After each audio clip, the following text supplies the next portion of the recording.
Good evening, good afternoon, or good morning from wherever you are from. Apologies about the slight delay. There was a few technical issues with my computer. As ever, my browser needed to update in order to enable everything to happen. Why do those things always happen? I can't, but anyway, I guess that's one of those things. Thank you very much for joining me. My name's Andy Hooper, and today I'm here to help show you the 3 steps for a successful e-commerce expansion and how to double your business. Yes, that's right. How can you double your business by doing what you're already doing by expanding to new markets?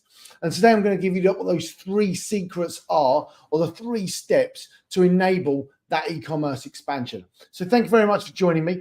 I'm going to go for about 20 minutes, I suspect. It's completely live. This recording will be taken off air.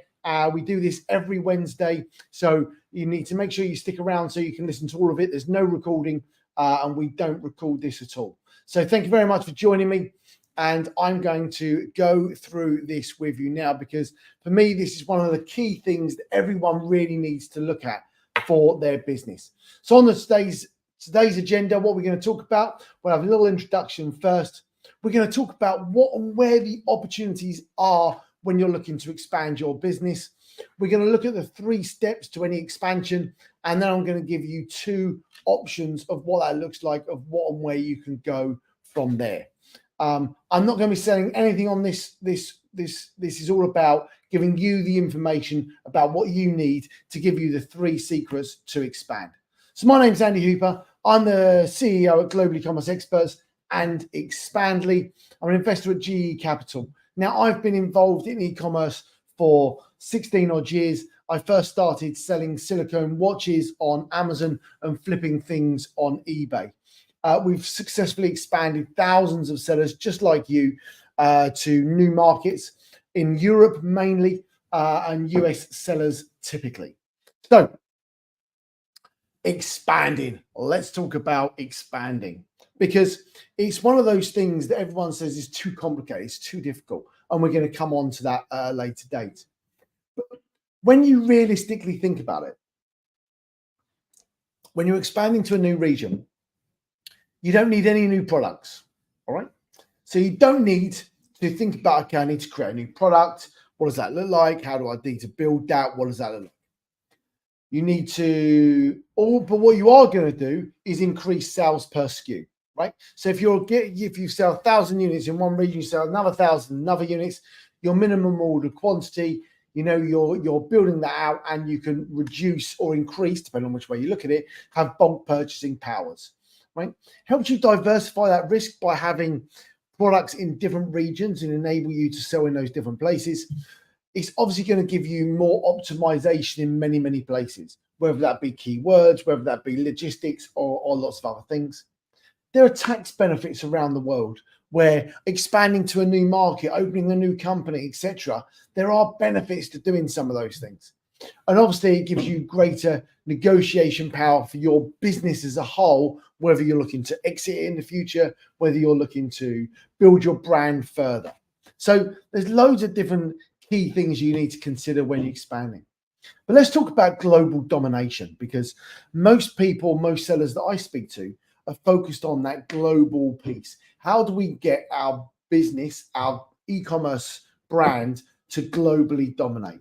Now, there's a lot of different ways to look at this. Now, these are the top countries for e-commerce revenue per country. Now, China and the States massively outstrip absolutely everybody by a country mile. So when you're looking to expand, if you haven't expanded to the States, then that should definitely be a key part. Now, most of our sellers are based in the States and are looking to expand out. China, for a lot of our clients, a lot of our sellers we work with, just seems too complicated. I tend to agree with that. It's a very complicated process, and there's a lot of hurdles and things to be done with that. But when you look at the next lot of companies, there's a whole load of companies in there that are massive opportunities. Japan, massive opportunity. When you then start looking at the next couple, Germany and the UK, I'm obviously from England, I've got a British accent, you can pinch some of these together. German, the UK, France, all can come together. Canada, if you're based in the States, it's a great opportunity. Okay, so why do people expand? First of all, people expand to increase their market share. You want to make sure their business is growing and scaling. They want to diversify into different countries, different marketplaces, different platforms to make sure that their concentration isn't too narrow. Sorry. Want to attract new customers. They want to bring new customers into their fold for their brand so they can build a bigger brand. So when they launch a new product further down the line, they've got more customers to sell those products to. Give you a competitive advantage over your competitors. Your products being sold in more countries means you get to decrease your costs in certain areas. The technology and infrastructure is so much more advanced now that it really does give you the ability to be able to scale globally relatively straightforward. Economies of scale. You can make things. If you're an Amazon seller, for example, you can expand to Amazon all over the world with broadly the same looking software. Seasonal variability. Yes, if you've got products that are summer products in the northern hemisphere, well, the southern hemisphere is the opposite 6 months to the northern hemisphere. So you could have a business where you've got seasonal products that are being sold all year round. Obviously, brand recognition, you grow your brand further in other places around the world. There's regulatory opportunities where there are opportunities for tax incentives and trade agreements that enable your brand to be able to expand to those new markets relatively easily. And the last one, there is strategic partnerships. There are partnerships that can enable you to sell worldwide because it's easier and give you bigger strategic partnerships rather than much smaller ones. So whether that's getting into retail distribution or whether that's getting onto additional marketplaces in other parts of the world. So two places that we tend to see that people expand. North America, 579 million people. Huge opportunity. 23 countries. That surprised me, actually. When you look at that, you've got the US, the Canada, and Mexico, but then you've got a lot of islands as well. A lot of languages spoken there as well. The US market is 360 something million people, and that's the number one market that people are really hungry and after. So that's the first one that gives you the biggest opportunity. The next one is Europe, similar size, 550 million people. 89% of the people use the internet. Now, here's the difference. It's 28 countries, but that means it's virtually 28 languages. So there's some opportunities and some hurdles to overcome when you're doing that. Now, what I do want to just clarify is the differences between the European Union and Europe. The UK, England, is still in Europe, the continent. What England is no longer part of is the European Union, which is the customs market. It's the free movement of goods, trade, and people that managed to make life so easy. So that bit has become much more complicated. But I'm going to hold out. You can hold out for that, and I'm going to talk you through that. Okay, so here's the reason that sellers don't expand, because this is really, really key. First one is they've got resource constraints. They don't have the right people in the right place to support their business to do it, or know how to do it because they don't have the resources in-house to go and learn it. There's cultural and language barriers. Different culture, different language in each one of those 28 countries means fundamentally that what happens is with those things is that, each one of those countries is slightly different, which means that you need to work with partners that understand those things. You've got logistics challenges. What happens to returns? You sell a product in Germany, but you're not set up in Germany. Where does the return go? What happens to that? The big one that everyone normally brings up is the compliance piece, whether that be for business or products. That's the big one that everyone tends to get stuck on or tends to raise first. You've got the payment and currency issues. How do you get paid in the local currency so you're not having a lot of Forex issues? You want to make sure your brand is consistent. What do the words mean in English? What do they mean in German and French? What does that look like in different countries? How do you keep that consistent across those different places? The competition risks. What if you don't expand? Someone probably will for you. There's the economic and political instability with expanding. Different places in different parts of the world will give you different opportunities. I think that's the real key thing to say. What do they look like and how do you resolve those? And the last thing is there are limitations on the technology and infrastructure, but you need to navigate your way through those. Now, here's the good news. We have worked with over 2,500 sellers, and that's helped us develop what we call our success pathway. When you're expanding to a new region, you need to work with someone or work with people that understand what that looks like. These are the 7 steps for a successful expansion: market research, compliance, launch, logistics, promotion, expansion, and growth. Now, there are 3 secrets. There are 3 key things that you have to absolutely dial in and now.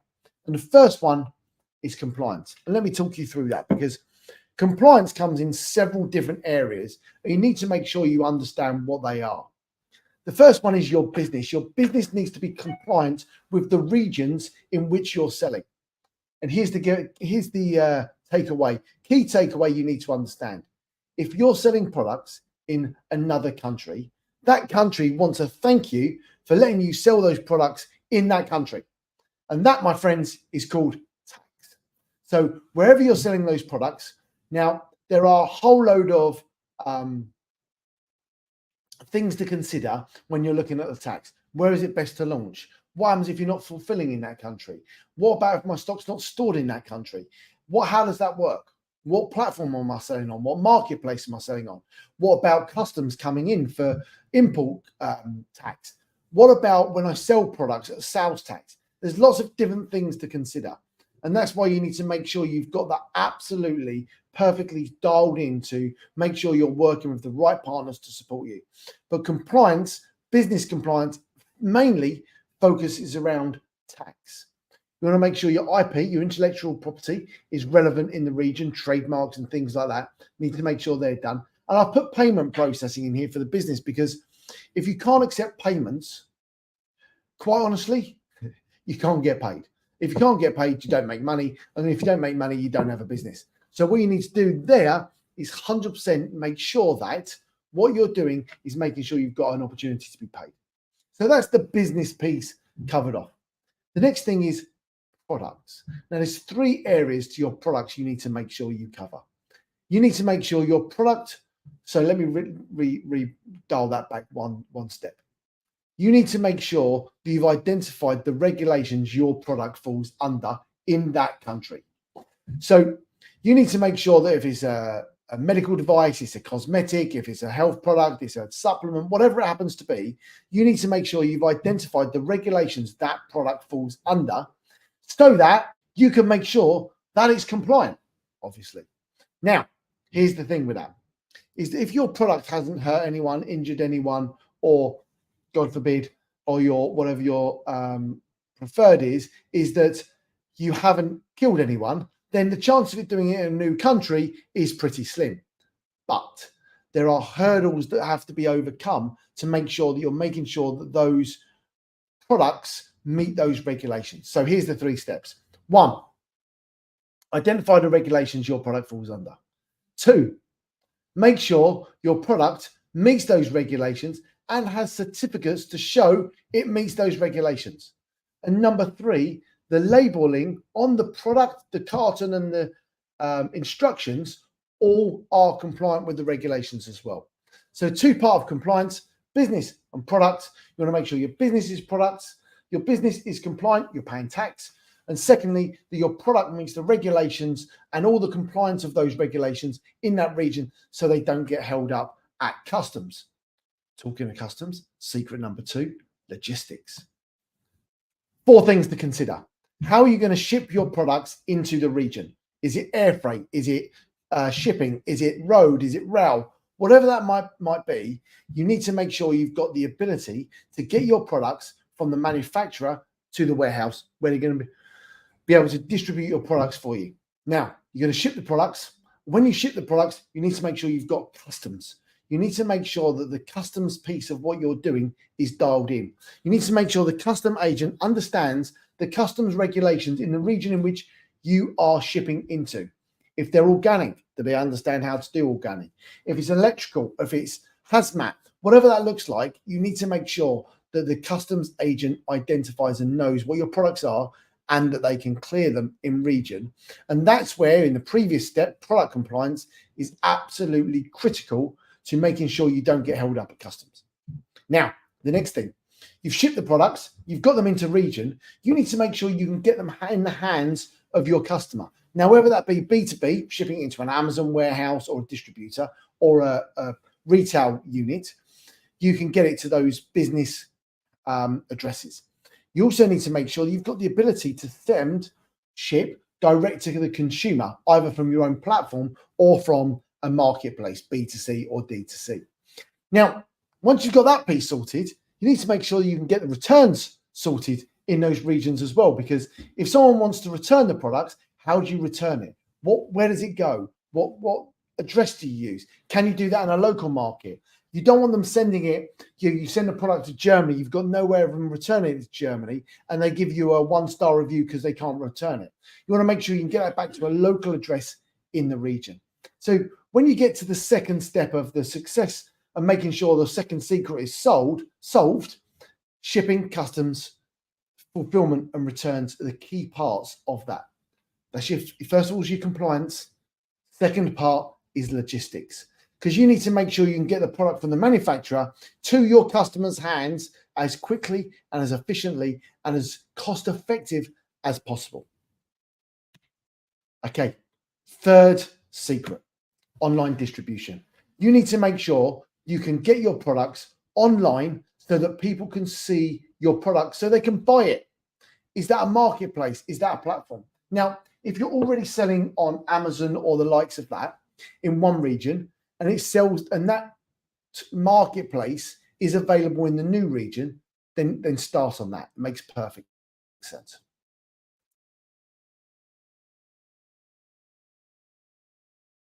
An omni-channel approach, maximize the opportunity of everything you're doing. All right.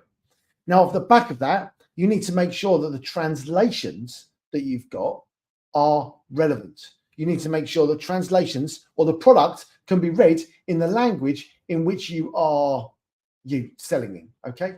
So that's really, really important. And the last thing is making sure you're in the right locations for your products. So when you dial this back into several different pieces, you've got the three secrets: compliance, business, and products. You've got the logistics, getting from the manufacturer to your customer.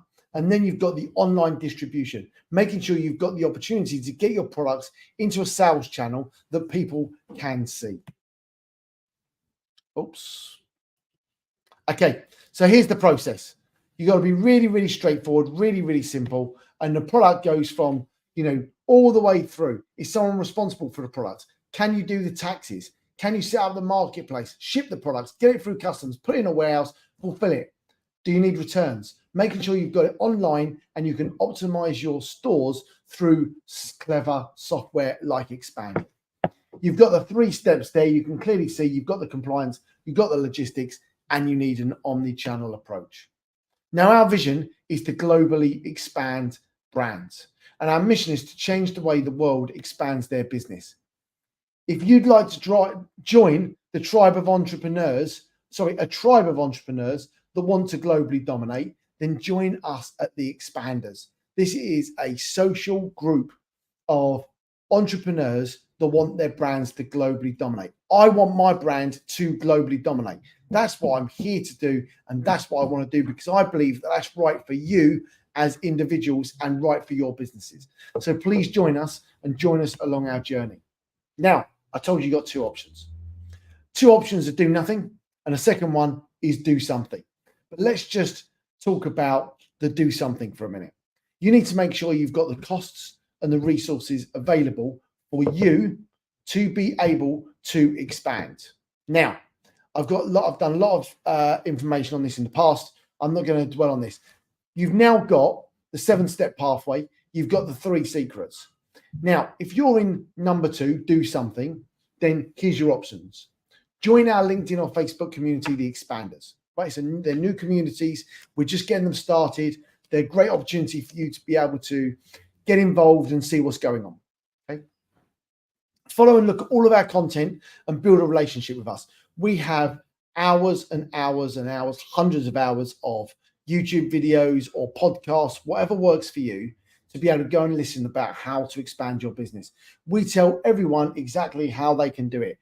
The 7 steps and the 3 secrets, both of those we have done on podcasts and webinars over and over and over again. All of the information is 100% out there. Now, I'm not here to sell, but if you are interested in expanding and you do want to talk to someone, then please reach out and I can help you with setting up with one of our success managers. Okay, here's the information. This is how you do it. Thank you very much for your time. My name's Andy. I said 20 minutes. I've gone just to 21. I appreciate your time. If you'd like to get in contact with us, you can download our ebook, go to our website /webinar. If you want to reach out, there's our handles, but expand that or just reach me on LinkedIn. I appreciate your time. It's been great having you. And I really look forward to helping and sharing my knowledge of how you can help your business to globally dominate over the coming years.